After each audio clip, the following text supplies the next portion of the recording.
Bom dia, boa tarde, boa noite, boa madrugada. E vamos aqui à nossa primeira aula desse mini curso, um curso baseado em revisão de uma aula extensiva. Aqui só tem as informações, não tem o raciocínio todo, mas se você tiver uma bagagem, você consegue acompanhar. Olha só, nós começamos ontem dizendo que as pessoas viviam sozinhas por aí, e aí elas eram atacadas por bárbaros, né? Os quadradinhos são as pessoas, os bárbaros, é essa setinha que está parecendo mais um, um espermatozoide. Aí depois você tem aqui, né, um monte de gente se reunindo, morando uns perto dos outros, e aí você acaba, né, criando os feudalismos e tudo mais, aí acaba se tornando, esses feudalismos se tornam reis, e esses reis eles vão cobrar para poder ali ajudar você naquilo que você precisa. E essa cobrança é a tributação que a gente paga hoje em dia. Então, o tributo é aquilo que nós temos, né, de obrigação para com o Estado. E aí o Estado acaba trazendo benefícios para toda a população. Olha só, a tributação é a receita oferida pelo Estado. Isso tem nome de contribuição de melhoria, taxas, impostos, empréstimos compulsórios, contribuições sociais. Essa ordem aqui é muito importante seguir, prestar atenção nessa ordem por conta da objetividade na prioridade no pagamento de eventual tributo, né? Se você não tiver dinheiro para pagar tudo, você começa pagando contribuição de melhoria, depois você vai para a taxa, depois você vai para os impostos. Essa é a nossa lógica da tributação. Lembrando, né, que tem vários tributos e, como eu disse, reitero, as contribuições sociais, elas ajudam a manter a Seguridade Social e o Sistema S. A tributação, pessoal, ela vem como sendo algo que o governo faz um plano para poder aplicar o dinheiro, né? As contribuições sociais já têm destinação específica, vai para a Seguridade Social, vai para o Sistema S. Seguridade Social é Previdência, Assistência e Saúde. Agora, impostos não tem destinação específica. Contribuição de melhoria tem, taxa também tem. Impostos não tem destinação específica. Então, o IPVA não é um tributo que é utilizado para fins de recapear as ruas ou de tapar os buracos nas rodovias. Não, não é. Você paga isso aí, né, para outros fins. Qual o fim, Rafael? O fim você não sabe. Você só sabe que a logística dos impostos é a ausência de destinação específica. Por exemplo, o imposto de renda, ele não tem destinação específica. Agora, a contribuição social sobre o lucro líquido tem destinação específica. Bom, toda tributação ela vem para o Estado ele vai fazer um plano de governo, o plano de governo do Estado, né? No caso do presidente da República atual, ele tem um plano de governo de 4 anos, mas vai acabar no primeiro ano do mandato do próximo presidente da República. Então, olha só, infelizmente, não coincide o plano de governo, não coincide com o próprio mandato do governo em si. O plano plurianual é uma ideia de logística de 4 anos de trabalho, né? A lei de diretrizes orçamentárias de duração de um ano e a lei orçamentária anual mais um ano também. Sempre é votado nesse ano para fins de ser aplicado o ano que vem. Por isso que se você ganhar uma ação agora em 2025, no mês de março aqui, a ação que você vai ganhar, ela vai ser votada ainda depois no segundo semestre de 2025. Se vai ser votado no segundo semestre de 2025, pode ser que você receba o dinheiro em 2026. Agora, se você ganhar a ação depois do mês de junho, julho, aí aquele teu benefício não vai ser mais votado em 2025, porque o plano de governo já foi para o Congresso votar e aprovar. Então aí o seu plano, o seu benefício só vai ser votado no outro ano, que é 2026, para, na melhor hipótese, você receber em 2027, correto? Gente, é muito legal isso aqui, né? Se você parar para prestar atenção, não é difícil, cara. Tudo isso aqui é tranquilo, simples e fácil, como tudo em língua portuguesa. Comentamos então que o Estado, né, ele é um governo, um povo, um território, e esse governo em si, né, esse antigo rei, ele criava as normas, executava as normas e julgava se você não gostasse da forma com a qual ele havia executado as normas em si. Então você tem poder executivo, legislativo e judiciário, né? Uma logística de presidente, governador, prefeito, toda essa logística aqui, né, é importante você saber isso aqui, ó. Tem que saber que tem os 4 entes da administração pública, e além dos 4 entes, né, você tem que lembrar o fato de que cada ente tem o seu órgão interno, né? Aí você tem aqui o poder legislativo, executivo, judiciário de cada ente da administração pública. Lembrado, gente, União tem presidente, Congresso Nacional, STF, STJ. Estado, governador, Assembleia Legislativa, Tribunal de Justiça. Município, prefeito, Câmara Municipal, juiz. Nessa ordem lógica, você sabe que o Distrito Federal é um misto de estados e municípios. Então você pega aqui um pedaço da Câmara Municipal e fica a Câmara aqui em cima. Um pedaço da Assembleia Legislativa e fica Legislativo aqui em cima. Então, o Distrito Federal tem como órgão legislativo a Câmara Legislativa. A Câmara Legislativa é o órgão legislativo do Distrito Federal. Ele é um misto de estados e municípios, então, consequentemente, os impostos de competência dele, né, são os impostos que são de competência do estado e do município. Olha só, aqui, você, desculpa, do estado e do município. Você tem a União que tem um perito, né? IPI, imposto de exportação, imposto de renda, imposto de importação, imposto territorial rural, imposto de operações financeiras. Tá faltando imposto sobre grandes fortunas aqui, mas não tem problema, né? Aí você tem aqui IPVA, ICMS e TCMD. No município, IPTU, ISSQN e ITBI. E nessa lógica toda, você pega o M de ICMS, M de TCMD, e aí você acabou de formalizar aqui, por questões óbvias, né, os impostos do Estado, que, consequentemente, são também do Distrito Federal. Tá? Isso é questão de competência. A questão de competência, eu estava comentando com vocês que é aquela pessoa que tem, aquele ente federativo em si, que tem a atribuição, a possibilidade de legislar sobre aquele imposto em si. Por exemplo, a União não pode falar sobre IPVA ou sobre IPTU, correto? Porque são impostos de competência de outros entes federativos. Assim como a União não pode fazer uma isenção tributária do ITCMD ou do ITBI. Tá? Essa lógica é toda importante. Comentei sobre isenção tributária. Isenção é você não pagar tributo. Imunidade você também não paga tributo. A alíquota zero você não paga tributo. Então, isenção, imunidade e alíquota zero são formas de você não pagar tributo. Mas na ordem lógica, né, a imunidade ela está relacionada com a Constituição Federal, né, um grau mais alto aqui de dificuldade para alteração. A isenção relacionada com as leis e a alíquota zero, um mero decreto do executivo, né, já é suficiente para alterar a alíquota. A alíquota é um valor, um percentual que é utilizado para calcular quanto que você vai pagar de um tributo em si.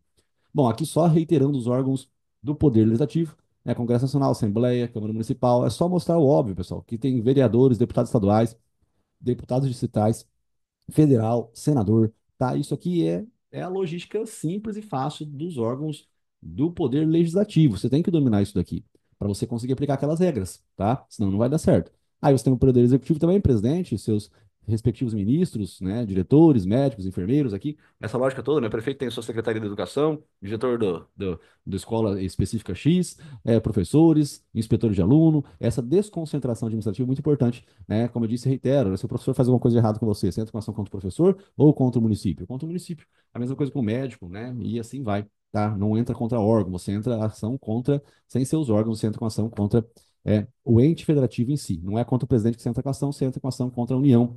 Não é contra o governador que você entra com ação, você entra com ação contra o Estado. Essa é a lógica, porque nós temos os órgãos e temos os entes federativos.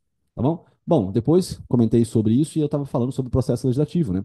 Olha só, jogamos aqui, né, esse Congresso Nacional, setinha para cá, setinha para lá, vai para o chefe do executivo, setinha para cá, vai direto para o chefe do executivo. Isso aqui são as formas de votação que existe, né? Aqui com alterações substanciais no Senado, depois volta para a Câmara. Aqui sem alterações substanciais, meramente redacionais, aí vai direto para o chefe do executivo. Tá? Aqui os tributos são criados por meio de lei complementar. O imposto sobre grande fortuna, empréstimo compulsório, contribuição social e impostos residuais. Esse, lei complementar, você tem que ter o teu post-it aí de lei complementar. O post-it de lei complementar. Coisas que são feitas por meio de lei complementar. Por exemplo, a aposentadoria compulsória a 75 anos de idade. Como, por exemplo, também você tem nossa, a competência privativa da União sendo delegada para os estados também por meio de lei complementar. Como, por exemplo, a área de atuação de uma fundação pública também é por meio de lei complementar. Tem várias coisinhas que são feitas por meio de lei complementar e a gente vai se adequando, mas a primeira delas que você tem que saber é sobre os tributos. Quatro tributos que são de competência da União e são criados por meio de lei complementar, não é lei ordinária. Bom, aqui, depois eu comentei, né, primeira vez, sobre os órgãos do Poder Judiciário. Você viu a formação aqui dos órgãos do Judiciário, olha só, o STF, STJ, TJ, TRF, Juiz Federal. Nota que aqui não tem Tribunal de Contas, né? Você não está vendo Tribunal de Contas aqui. Então são os órgãos do Poder Judiciário. Tem mais um aqui, o CNJ, que eu não coloquei, mas olha só, são os órgãos judiciários, você tem que saber, você tem que ver essa lógica, assim como ver essa lógica aqui também, né, da União, Congresso Nacional, Presidente, STF, Estado, Assembleia, Governador, STJ, Município, Câmara Municipal, Prefeito, TJ ou TRF. Tem que dominar isso aí, gente, não pode deixar de dominar, não. Bom, aqui depois, mais uma vez, trazendo aqui a pirâmide de Hans Kelsen, que eu falei Franz Beckenbauer, só para encher o saco, e aqui você tem no topo a Constituição Federal, no meio as leis e abaixo os decretos. Olha só, a formação de leis, o processo legislativo de formação da lei em si é assim, ó. Casa iniciadora, casa revisora. Pode ser que volte para a casa iniciadora e vai para o chefe do executivo para que ele sancione ou vete.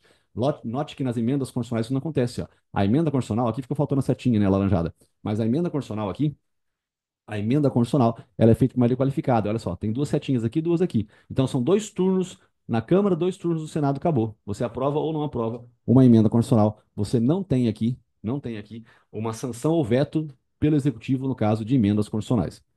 Bom, depois eu comentei com vocês sobre a importância, né, de quem é que a quem compete algum tipo de tratamento sobre processo legislativo. Quem tem a competência de iniciar, né, de propor uma lei a respeito de um assunto. O presidente da República ele cuida de remuneração de servidores públicos, ele cuida do plano de governo, ele vai cuidar da criação de órgãos, empregos, funções, ele que vai cuidar dessa aposentadoria, então ele que tem essa competência privativa. Tanto é que eu disse que se um vereador propor uma lei para elevar a remuneração dos servidores públicos do seu município em si, e o prefeito achar aquilo muito bonito e concordar, isso não vale nada. Por quê?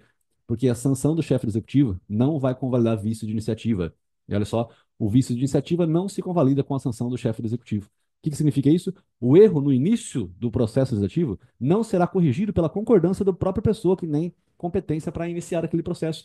O prefeito fala o seguinte: nossa, mas eu ia fazer isso aí. É, você ia, mas você não fez, então não vai acontecer. Certo? Então, olha só, o vício de iniciativa não se convalida com a sanção do chefe do executivo.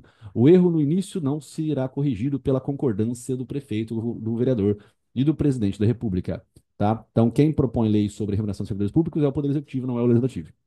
Falei sobre funções típicas e atípicas. Funções típicas é aquelas funções normais, que é natural para o Legislativo. Criação de leis. Executivo, executar, judiciário, julgar. A função atípica, processo de impeachment, medida provisória do Executivo e regimento interno do Poder Judiciário. Tá? Então, função típico é aquilo que é normal. Função atípica é aquilo que não é normal. A Dilma Rousseff foi julgada pelo Congresso Nacional. Impeachment. O Congresso não julga. O Congresso cria lei. Então, isso é atípico. Medida provisória é o Poder Executivo fazendo uma lei que dura provisoriamente. Regimento interno, as regras dentro do tribunal. No STJ, no STJ não sei, né? Não, eu sei sim. STJ são 33 ministros. No Tribunal de Justiça tem 450 desembargadores. Esses 450 desembargadores eles têm uma ordem interna, uma regra interna, um regime. Regime para emagrecer, regime para engordar. Regime interno do Tribunal de Justiça é o quê? É algo que é feito para as regras dentro do próprio tribunal em si. Depois eu falei isso daqui, que é a jurisprudência. A jurisprudência nada mais é do que um juiz prudente. O resumo da jurisprudência é a súmula, e a súmula vinculante somente feita pelo Supremo Tribunal Federal. Tá bom? A súmula vinculante ela vincula toda a administração pública nas esferas federais, estaduais e municipais, né? Comentei isso com vocês. Então, todo mundo respeita a súmula vinculante. O delegado respeita a súmula vinculante, o juiz respeita a súmula vinculante, todo mundo respeita a súmula vinculante. Quem não precisa respeitar a súmula vinculante é a função legiferante. A função legiferante é a capacidade de criação de leis, né? Inclusive a própria medida provisória. Então, é possível que o prefeito da cidade de Pindamonhangaba faça uma medida provisória contra a decisão do STF? É, é possível. Por quê? Porque o STF ele não tem por que dominar tudo. Senão nós teríamos um novo rei. Não faria sentido nenhum você quebrar, né, aquela época das trevas lá e trazer o iluminismo com o Barão de Montesquieu, com John Locke, não adianta nada, não serviria para nada isso aí, tá? Então, o judiciário tem poder, mas ele não tem todo o poder, não. Gente, aqui mais uma vez, só mostrando quórum, para você a palavra quórum talvez não é normal, é a quantidade de votos. Emenda constitucional, maioria absoluta, lei complementar, maioria simples, lei ordinária. As setinhas, você tem que saber para que tem essa bosta de setinha aqui, tá? Eu estava comentando com você porque a cor da setinha azul veio para cá, foi direto para o executivo. Ou seja, começou na casa iniciadora, foi para a revisora, mas não voltou para a iniciadora. Só teve 2 turnos de votação. Aqui voltou e foi para lá. Não importa que tipo de lei, isso pode acontecer, menos na emenda constitucional. Emenda constitucional são 2 turnos, primeiro na Câmara, 2 turnos no Senado. Maioria qualificada, absoluta, simples e 2 terços, que eu quero que você tenha um post-it também, dá mais de 2 terços. Criação de súmula vinculante, processo de impeachment, a Câmara autorizando o processo de impeachment, o Senado Federal julgando no caso concreto em si. Bom, eu falei tudo isso ontem. Na própria aula de ontem você viu umas 3 vezes, 4 vezes, 5 vezes a revisão. Mandei também esse desenho feio para você olhar sozinho. E agora mais uma vez essa revisão. Se você fez tudo, você já viu a mesma coisa no mínimo 5 ou 6 vezes. Se você não faz, isso vai sendo mais angustiante para você. Quanto mais revisões, mais tranquilidade, mais satisfação e mais vontade de continuar estudando. Foco, força, fé. Fala depois de muito estudo. Beijo, mago.